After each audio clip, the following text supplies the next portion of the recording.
আচ্ছা আপনি একটু বসেন, আমি টাকা নিয়ে আসছি। বসেন বসেন, আমি দিয়ে দিচ্ছি। আর 3000 টাকার মধ্যে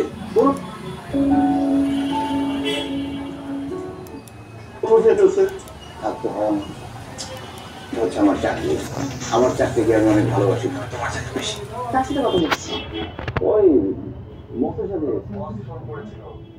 ঘুম আসছে না, আমি ঘুমাইছি কিনা সেটা দেখার জন্য ফোন করছিল।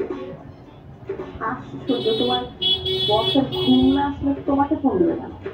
আরে এটা আমাদের অফিসের নিয়ম।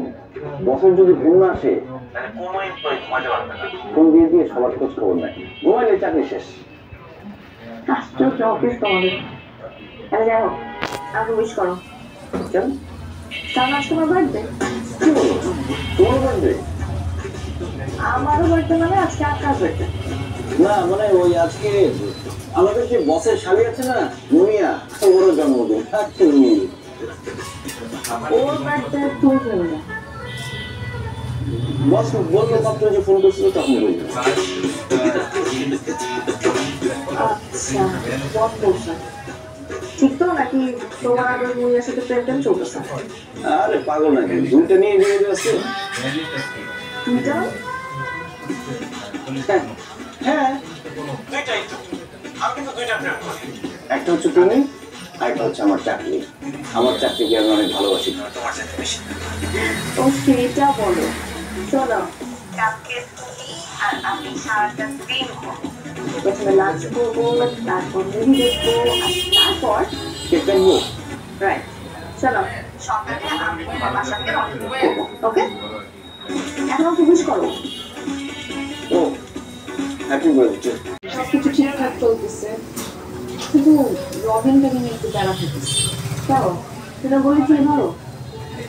হ্যাঁ ছেলে ভালো, কিন্তু একটু বেশি ভালো, এটাই প্রবলেম। মানে ওর মেইন প্রবলেম হচ্ছে ও কাউকে না বলতে পারে। আমাদের যত ঝামেলা হয় এটা নিয়ে। ধর আমি ওর জন্য কোথাও ওয়েট করতেছি, সে দেখা যাবে কোনো আন্টির বাসার বাজার করে দিতেছে, অথবা কোনো ভাবে বাচ্চাকে স্কুলে পৌঁছায় দিতেছে, এগুলো নিয়ে এসে দিচ্ছে। যে কত ট্রাই করছি ওর এই অভ্যাসটা চেঞ্জ করার, মনে করতে পারতেছি কাউকে নাই করতে পারবে না। মানে আমার তো ভয় হয়, দেখা যাবে কোনো মেয়ে রাস্তায় তাকে অ্যাপ্রোচ করে বসছে, প্রেম করার অফার দিচ্ছে, সে না বলতে পারবে না, তখন সে ওটাও অ্যাকসেপ্ট করবে। কি বলিস, এটাও সম্ভব? হ্যাঁ সম্ভব।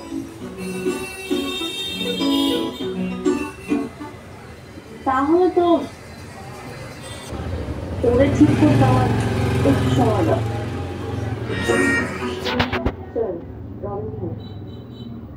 জীবনের মানুষ কিন্তু আপনার কথা কখনো চিন্তাও করবে না, কিন্তু এটা অনেক স্বার্থপর। তাই নিজের কথাগুলো করে যাওয়ার আগে চুপচাপ বসুন, আমি আপনাকে বুঝে দিয়েছি।